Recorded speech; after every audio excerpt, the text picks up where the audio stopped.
व पाण्याचे फिल्टर फक्त कागदावरच। 13 वित्त आयोग व BRGF योजनेअंतर्गत बोरवेल व पिण्याच्या पाण्याचे फिल्टर ग्रामपंचायत कार्यालय अंबुलगा तहसील देगलूर येथे देण्यात आले होते, पण ते मात्र कागदावरच राहिले। प्रत्यक्षात बोरवेल व फिल्टर बसविण्यात आलेले नाही। वित्त आयोग व BRGF योजनेअंतर्गत कागदोपत्री व्यवहार दाखवून बोरवेल व पिण्याच्या पाण्याचे फिल्टर प्रत्यक्ष न राबविल्यामुळे श्री अंकुश तुळशीराम जाधव राहणार अंबुलगा यांनी या गैरव्यवहाराबाबत सखोल चौकशी करून तत्कालीन ग्रामसचिव व सरपंच यांच्या विरुद्ध कारवाई करण्यात यावी असे निवेदन श्री कनडे SM विस्तार अधिकारी यांना दिले। मोजे ग्रामपंचायत अंबुलगा येथे अनेक विविध कामं आजपर्यंत झाले आहे। गाव तसं लहान आहे, पण विविध विकास कामाचा निधी कागदोपत्री राबवून, योजना कागदोपत्री राबवून धनदानग्यांनी शासकीय कर्मचारी संगनमत करून या योजनाचा गैरवापर केलेला आहे।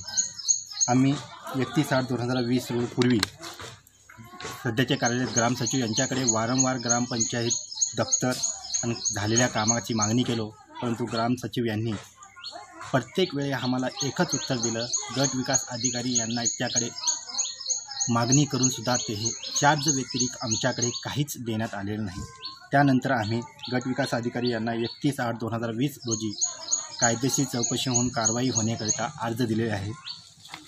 त्यानंतर आम्ही 21/9/2020 रोजी या कायदेशीर चौकशी अर्जात गट विकास अधिकारी यांना स्मरणपत्र दिलेले आहे। त्यानंतर गट विकास अधिकारी यांनी विस्तार अधिकारी यांना चौकशी अहवाल सादर करण्याचे आदेश दिलेले आहेत। विस्तार अधिकारी यांनी 29 सप्टेंबर 2020 रोजी गावामध्ये येऊन हा चौकशी अहवाल सादर करणार आहेत, परंतु या ग्रामपंचायतमध्ये आजवर अनेक असे विकास योजना कागदोपत्री लाटण्यात आलेले आहेत। 13 वित्त आयोग योजनेमध्ये कागदोपत्री बोर्ड दाखवून पैसा लुबाडला आहे।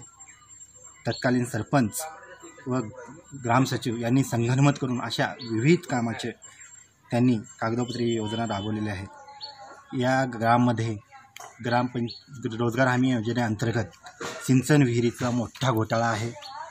तसेच 13 वित्त आयोग योजनेअंतर्गत बोरवेलचा मोठा घोटाळा आहे। तसेच BRGF योजनेअंतर्गत फिल्टरचा मोठा घोटाळा आहे। आज तत्कालीन ग्रामसचिव भारती साहेब यांच्याशी संपर्क केल्यानंतर ते वारंवार हेच सांगतात, फिल्टर मंजूर आहे, घेण्यात आलं नाही, आम्ही फक्त टाकी घेतली, आज लागणारा पैसा अर्धा घालू। पण अर्धा कशासाठी? मग त्यांनी वैयक्तिक फायद्यासाठी ती योजना लुबाडली का, याची चौकशी होणे गरजेचं आहे। आज चौकशी अर्जानंतर भारतीय ग्रामसेवक सांगतात, अर्धा पैसा मी घालतो, अर्धा गावाल्यांनी घालायचं। मग त्यावेळी आलेल्या शासनाच्या योजनाचा पैसा घेतला कोणी, याची चौकशी होऊन योग्य ते गुन्हा दाखल होणे कायद्यान्वये गरजेचं आहे। आणि अशा शासकीय कर्मचारी व तत्कालीन ग्रामसचिववरती कायदेशीर गुन्हा नोंद झाले, पुन्हा अशी शासकीय फसवणूक होणार नाही आणि गावाला मिळणारा लाभ सर्वसामान्यांना समान मिळेल आणि अशी फसवणूक करून लुबाडणूक जनतेची होणार नाही, यासाठी मी प्रशासनास विनंती करतो की यांच्यावर कठोर धडाकेबाज बातम्या पाहण्यासाठी विदर्भ दूत या चॅनलला सबस्क्राईब करा व बेल आयकॉनवर क्लिक करा।